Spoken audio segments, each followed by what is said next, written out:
Olá, estamos aqui em mais um Poder 360 Entrevista. Estamos recebendo aqui no nosso estúdio em Brasília o governador do Piauí, Wellington Dias. Governador, muito obrigada. É um prazer. Governador, bom, a gente tem que começar com o assunto que está mais em voga no Brasil, né? Reforma da Previdência, tanto na área política como na área econômica. Nos últimos dias parece ter aumentado, não sabemos se a adesão, mas pelo menos a disposição de alguns deputados de falarem sobre a possibilidade da exclusão de estados e municípios da reforma. Como que o senhor está vendo esse movimento? Bom, vamos lá. Primeiro, um ponto que eu acho que é essencial. O Brasil já fez várias tentativas de reforma da Previdência. O Brasil já deu vários passos, né? Eu fui parlamentar em 1999, deputado estadual, era o presidente Fernando Henrique, e ali a gente deu passos, a criação da Previdência Complementar, uma série de regramentos que foram feitos. Depois, no governo do presidente Lula, depois no governo da presidenta Dilma, houve essa tentativa mais frustrada agora nesse período do presidente Temer e agora com o presidente Bolsonaro. O que eu estou chamando a atenção? É que a Previdência, ela precisa ser olhada como não é algo que está começando hoje. Nós não estamos contratando todos os trabalhadores ou todos os servidores públicos hoje. É como se tivesse uma solução que pudesse ser a grande salvação do Brasil.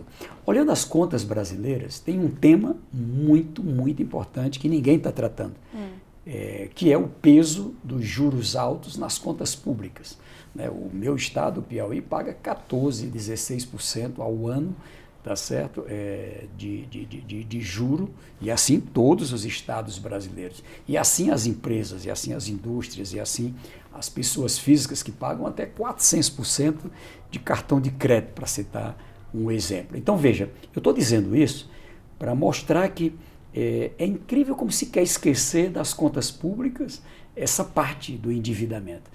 Uma dívida que chega a um momento perigoso. Ela está chegando a 80% do PIB.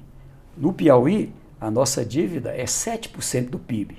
Tá certo? Lá, aqui na União, no governo federal, 80% do PIB.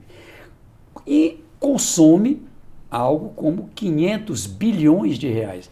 A Previdência da União consome muito? Consome. Algo como 100 bilhões de reais de déficit ano. A dos estados é alta, 86 bilhões de déficit por ano. Eu estou contando isso para dizer que o Brasil não pode ficar amarrado como se fosse a bala de prata a reforma da Previdência.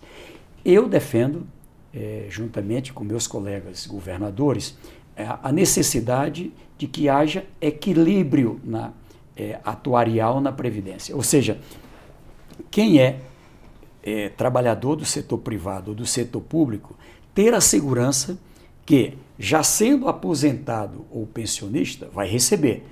E quem ainda está aguardando aposentadoria ou pensão, vai também, lá na frente, ter o que receber. Então, não é um problema de quem é presidente ou quem é governador, é realmente um problema do Brasil. Também não vou deixar de compreender que cerca de 200 bilhões por ano de déficit, que eu vou lá na conta dos investimentos, quanto é que eu tenho de poupança para investimento?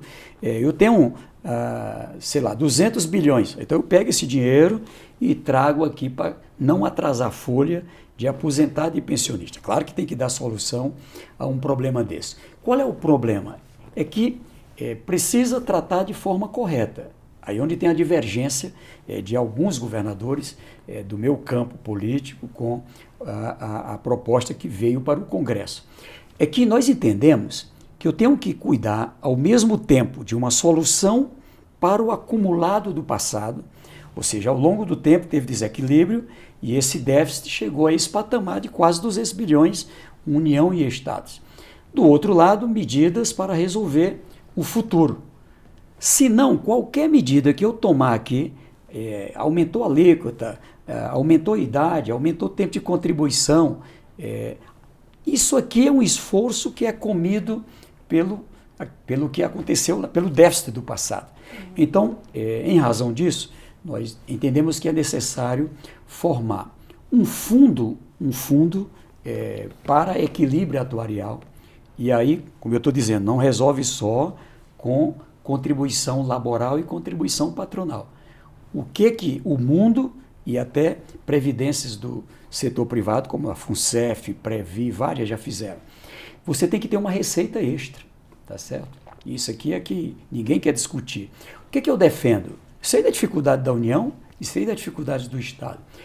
Mas nós temos uma montanha de dinheiro, de recebíveis, de tributos e outras receitas não pagas, que é a dívida ativa. Aquilo que está escriturado da União, mais o que está como em fase de escrituração ou judicializada, nós estamos falando de 3,7 trilhões. É verdade que uma parte grande é papel podre, mas eu estou falando aqui que aproximadamente 800 bilhões a 1 trilhão, na precificação vai encontrar a nota A, B ou C, ou seja, é recebível. É uma montanha de dinheiro, 800 bilhões de reais a 1 trilhão de reais. Os estados, algo como 300 a 400 bilhões de reais. Então, por que a gente não aprova o projeto da securitização, que é uma forma moderna de combate à sonegação? Já foi aprovado no Senado, está na Câmara. Segundo, nós temos receitas novas. Receita como essa de gás e petróleo, cessão onerosa, bônus de assinatura. Se vem essa receita que ninguém tem, por que a gente não colocar ela com essa missão aqui de resolver esse problema? Ao mesmo tempo, você tem a condição, já está, o governo já anuncia que quer regulamentar a tributação sobre distribuição de lucro e dividendo. Nós também queremos. Então, por que isso aqui não vira uma receita para este problema da Previdência? E por que isso aqui é uma solução boa? Porque na medida que eu resolvo os 86 bilhões de déficit dos estados, os cerca de 100 bilhões de déficit de servidores da União e do INSS, eu tenho uma solução também para os investimentos. É dinheiro que vem para a área dos investimentos. E aí você garante aquilo que o país precisa, ou seja, tocar as obras, tocar os programas. Agora, governador, essa questão que o senhor está falando chegou-se a ser discutida, mas tem uma ala, né, alguns deputados, até o próprio presidente Rodrigo Maia chegou a dizer que aprovar esses projetos resolveria o problema dos estados, mas o que o governo federal precisa é do empenho dos governadores em apoiar a Previdência, né? Ele tem uma ala que condiciona esse apoio à Previdência a tocar esses projetos. Não sei como o senhor vê. Deixa eu lhe dizer, às vezes os governadores não querem. Os governadores já fizeram o que a União não fez. Boa parte dos estados, que é o caso do Piauí, eu sou do Partido dos Trabalhadores, tá certo? Sou do Nordeste brasileiro, que tem posições de divergência em relação a algumas áreas, mas na área da Previdência, nós já implantamos a alíquota de 14%, nós já implantamos Previdência Complementar, nós já apresentamos medidas em relação a aposentados e pensionistas, enfim, uma série de medidas. Agora, o que a gente fez? Eu tenho que pensar também do ponto de vista humano. Lá, eu tinha que aumentar a alíquota de 11 para 14. O que eu fiz? Aproveitei um momento de reajuste aos servidores e fiz a apresentação do aumento da alíquota, para poder não pesar, não sobrecarregar o servidor. Então, eu estou colocando que é real o interesse e a condição de, tendo espaço para o entendimento, apoiar. Mas vamos deixar os estados de fora. Tá bom. O que o senhor acha disso? O que eu acho que vai acontecer? Outras vezes se fez isso. A Previdência Complementar foi aprovada só para a União. Lá na frente, alguns estados aderiram, é o caso do meu, outros não.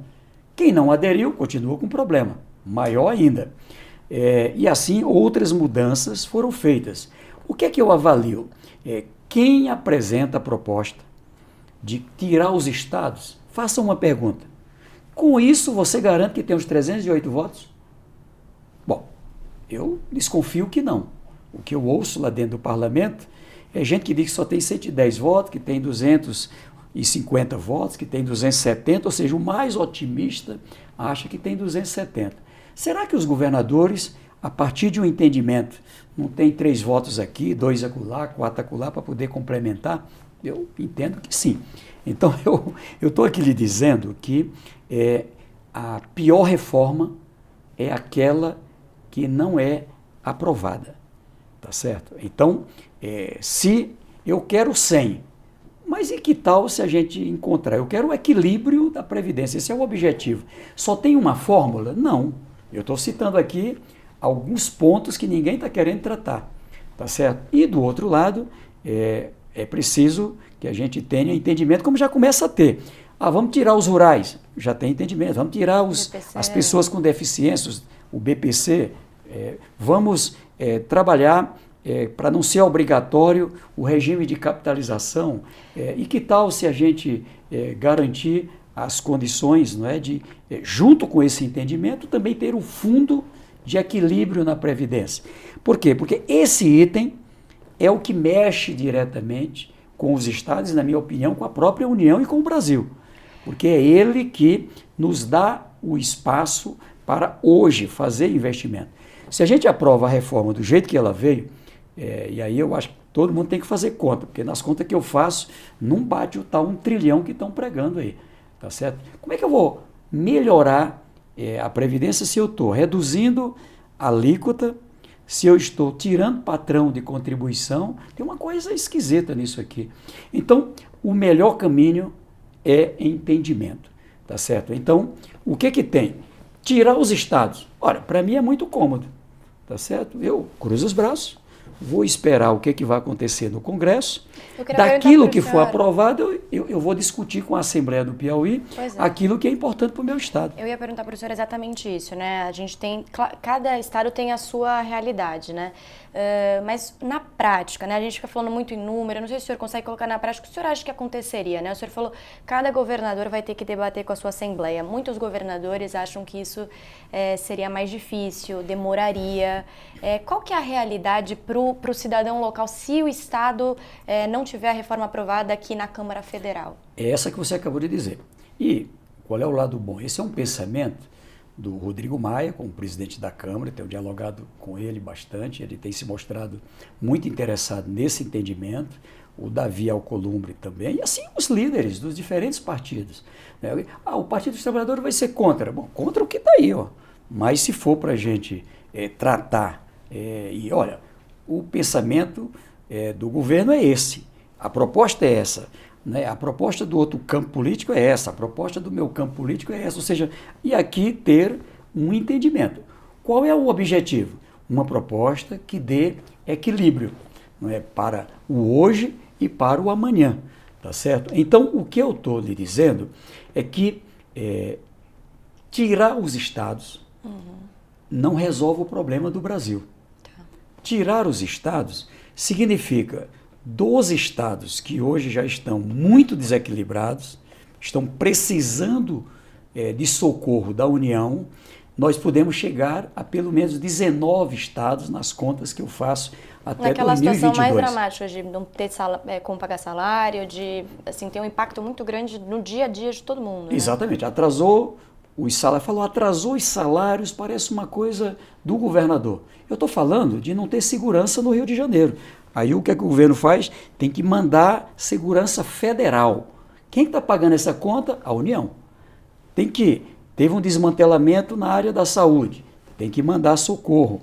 Teve um desmantelamento, não é, na área social, da educação. Ou seja, na verdade, o que a gente precisa compreender é que é mais caro esse caminho. O senhor acha que tem espaço para o governo ir tocando outros projetos e quais são eles para serem tocados de maneira concomitante à reforma da Previdência? Vamos lá. Qual é o principal problema do Brasil se perguntar aos brasileiros? Desemprego. Qual é o outro principal problema dos brasileiros? Segurança. Qual é o terceiro maior problema? Saúde. Então, se você pergunta aos brasileiros, não está batendo a pauta do povo com a pauta que está se botando na prioridade do Brasil. Repito, eu que tenho estudado muito as contas públicas, sei da importância, inclusive para esses problemas, dar solução, dar equilíbrio à Previdência, tá certo? Vai chegar uma hora que a própria União vai ter dificuldade de pagar a sua folha. Não estou aqui querendo criar nenhum alarme, é uma realidade. Agora, não olhar para o principal que o povo já percebe, que é o desemprego, que tem a ver o quê? Com a economia que não saiu do lugar e está caindo. O que foi divulgado agora? Menos 0,2% de crescimento da riqueza brasileira. Ou seja, o Brasil, nós já estamos, se a gente fizer uma medição, em mais ou menos 1900, aliás, em mais ou menos 2010, 2011, por ali. Se pegar a economia de 2011 e atualizar, ocorre que de lá para cá, com a queda com a economia, com essa recessão, ou crescendo negativo, ou crescendo pouco positivo, nós perdemos milhões de empregos, nós perdemos milhares de empresas, empresas que quebraram. Olha a construção civil, a situação a que nós chegamos. Então precisa ter medidas para isso. Mas cadê o dinheiro? Eu estou apontando. Se a gente tiver um sistema moderno de cobrança de recebíveis, de sonegado, e de atuar numa linha, como no programa de securitização, que precisa melhorar a lei, nós temos como ter receita para a União, para os estados e para os municípios. Se tivermos as condições de abrir crédito, tá certo? Principalmente internacional. Eu tenho aqui, para ter uma ideia aqui, uma parte da minha dívida, eu estou pagando muito caro. E se eu for lá fora e trouxer um dinheiro de lá, e tem vários bancos querendo fazer isso, e alongar a dívida que o Estado tem, que a União tem, e ao mesmo tempo com juros mais baratos. Ou seja, ao invés de pagar 14%, 16% ao ano, eu vou pagar 4%, 6% ao ano. Ao invés de pagar aqui em 8 anos, 10 anos, eu vou pagar em 20, 30 anos. Então, eu vou ter um comprometimento do que eu estou pagando menor, vai sobrar dinheiro para investimento, para a União e para os estados. Então, o senhor acha que o governo está demorando muito para ter essa... Claro, eu não entendo como é que o governo está correndo tanto risco na regulamentação das novas receitas de gás e petróleo. Cessão onerosa, bônus de assinatura.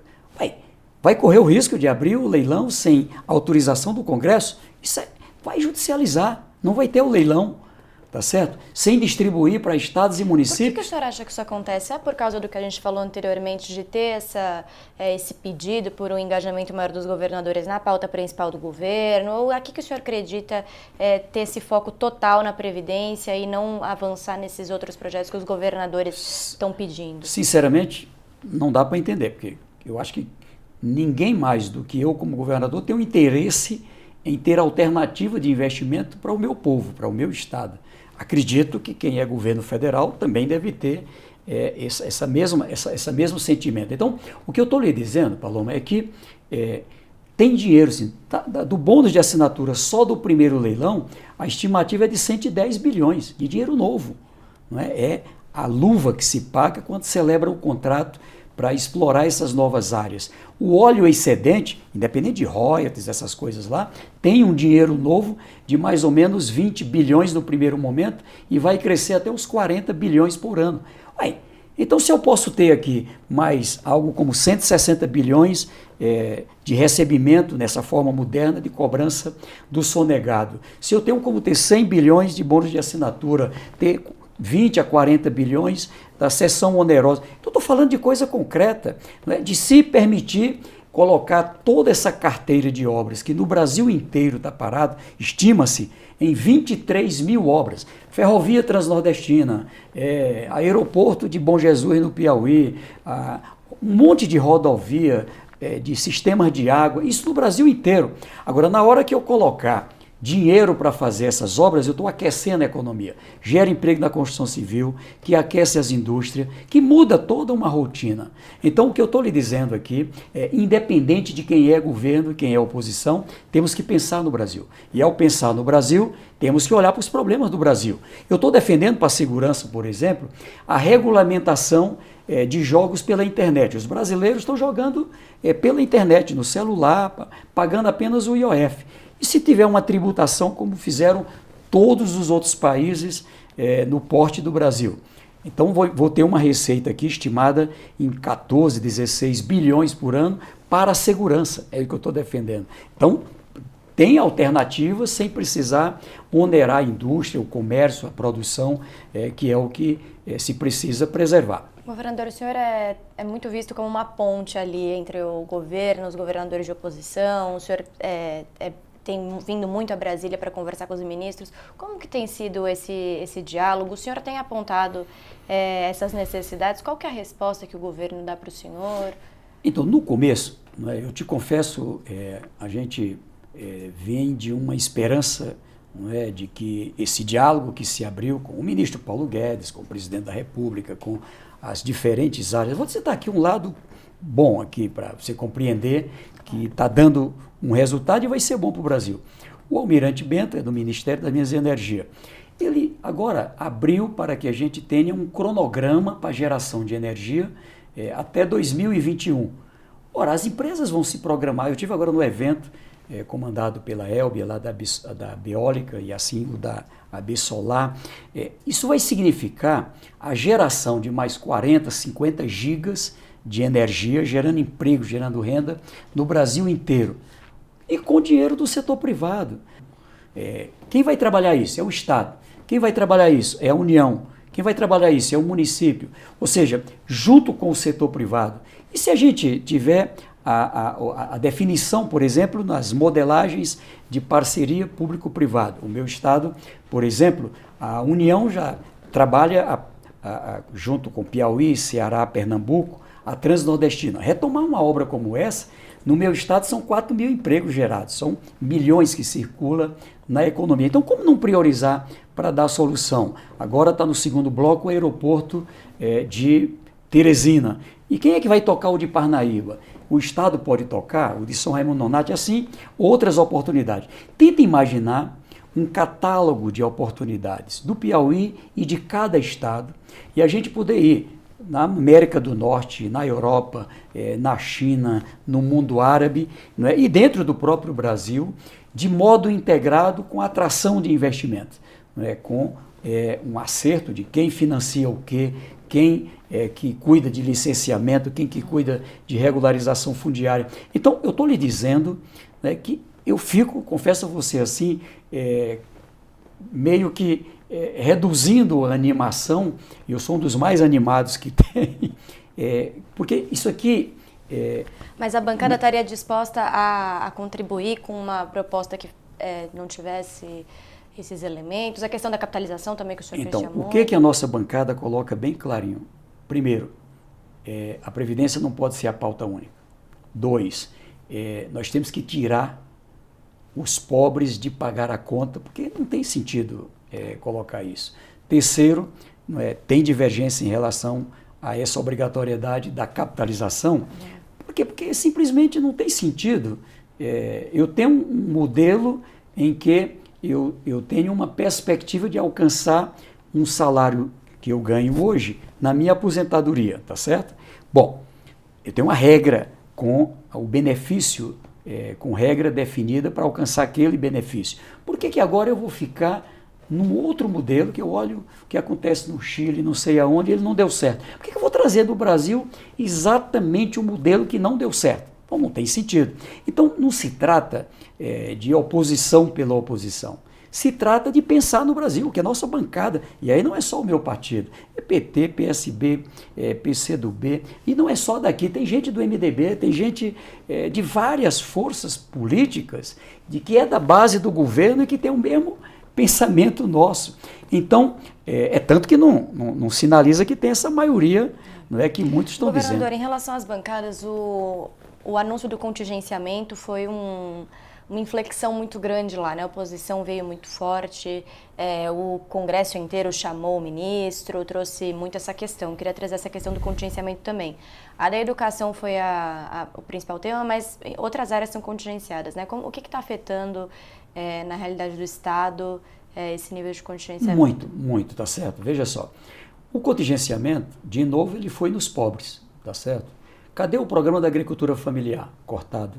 Cadê o programa Água para Todos? Cortado. E várias obras paradas, inclusive. Cadê o programa... Olha a história do Mais Médico. Então, como é que eu tenho um negócio que está dando certo? Prioriza brasileiros. Cadê os que foram? Está no segundo edital.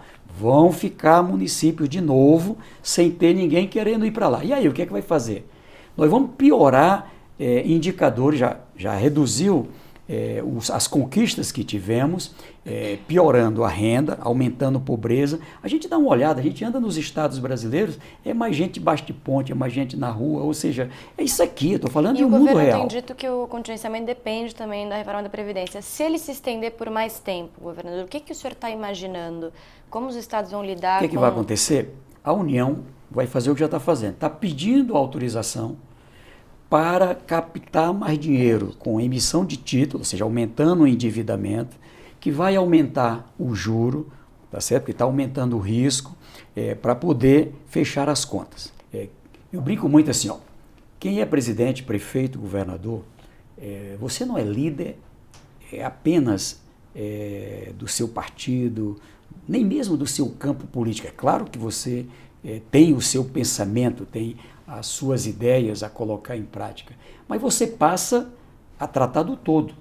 O prefeito do município inteiro, o governador do estado inteiro, o presidente da república do país inteiro. Olhando por essa lógica, se eu posso andar em céu de brigadeiro, como se diz na aviação, por que eu vou pela tempestade? Se eu posso ter um ambiente favorável, ele é bom para o Brasil inteiro. Um ambiente de paz, um ambiente de maturidade, um ambiente de diálogo. Ele é bom para os empresários, ele é bom para os trabalhadores, ele é bom para os aposentados, ele é bom para todos, para quem nos visita. Quem você acha que está trazendo a tempestade para o governo? No momento em que eu começo a entrar em todas as guerras que tem no mundo, o Brasil nunca teve contencioso com nenhum país do mundo, ao longo da história, independente de quem governou. Por que eu vou agora trazer para o meu colo guerras dos americanos com a Venezuela? Por quê? Vamos ser sinceros aqui. Nós temos que entrar para uma linha de encontrar uma condição de pacificar, porque é na nossa fronteira. Eu vou querer uma guerra na nossa fronteira? Estou colocando um ponto exato. Por que eu vou entrar nos conflitos do mundo árabe? Porque eu estou falando de coisas reais. A China é um importantíssimo parceiro do Brasil. Então eu tenho que tratar como um importante parceiro para o Brasil, comprar e vender, ter um bom relacionamento. Então eu estou falando disso, de um país, não é, da importância do Brasil. Eu creio que estamos vivendo um momento de grandes oportunidades para o Brasil. Por quê? Porque o Brasil precisa de mais alimentos. O Brasil tem condição de responder, de mais minérios, temos que agregar mais valor dentro do nosso país, naquilo que temos de matéria-prima, até para poder gerar mais emprego. Ou seja, temos que avançar. A política de desenvolvimento para o Piauí é uma, para São Paulo é outra, para o Rio Grande do Sul é outra. Nós temos que olhar para esse continente chamado Brasil e abrir as oportunidades, né, para quem quer empreender, o pequeno, o médio, o grande, ou seja. Então eu quero aqui lhe dizer que, na minha opinião, há muita maturidade, não apenas do Partido dos Trabalhadores, do nosso campo político, de pensar no Brasil. Ou seja, é hora da gente ter, vamos dizer assim, quem ainda está em palanque, descer do palanque, porque começou o mandato. Nós estamos em maio, o país caindo, né? Isso vai ser um perigo para todo mundo, e principalmente para a União. Tá certo? Principalmente para a União. E o que é ruim para a União não é ruim para o presidente Bolsonaro, é ruim para 200 milhões de brasileiros. É nesse ponto que eu me sustento. Se Deus quiser, encontrar um caminho bom e da nossa parte, abertos e prontos para ajudar o Brasil. Governador, eu quero muito agradecer. A gente tem um quadro fixo para que a gente encerre as nossas entrevistas, que são perguntas muito rápidas sobre alguns temas. Serei rápido também. O senhor pode ser muito simples sobre a sua opinião sobre alguns pontos, tá? Primeiro deles, aborto. O senhor acha que tem que liberar para mais casos além do que está previsto na legislação atual? Já me antecipo. Na área dos direitos humanos, nós temos um Tratado dos Direitos Humanos da ONU. Vamos segui-lo. Drogas leves, o senhor acha que o senhor é a favor de descriminalizar algumas, por exemplo, maconha? Acho que o regulamento brasileiro pode ter alguma melhora, mas ele avançou. Eu fui, inclusive, quando estive no Senado, um dos que ajudou na política nacional sobre drogas para ela melhorar, tá certo?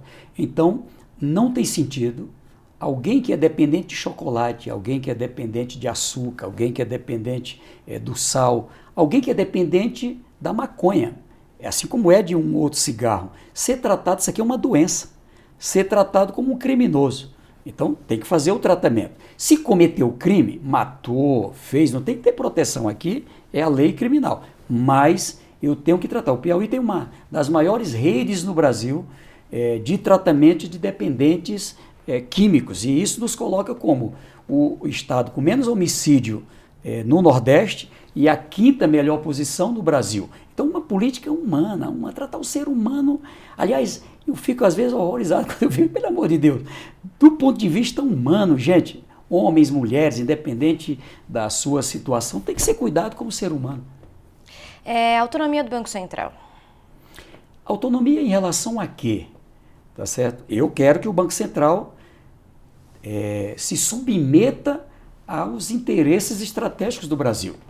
Por isso que ele tem sim que ter a presença de quem é governo, a presença de variados setores. Se eu coloco apenas banqueiro para cuidar do Banco Central, uau, eu vou ter juro alto como é a prática no Brasil. Então, a autonomia do Banco Central termina onde começa o interesse dos brasileiros.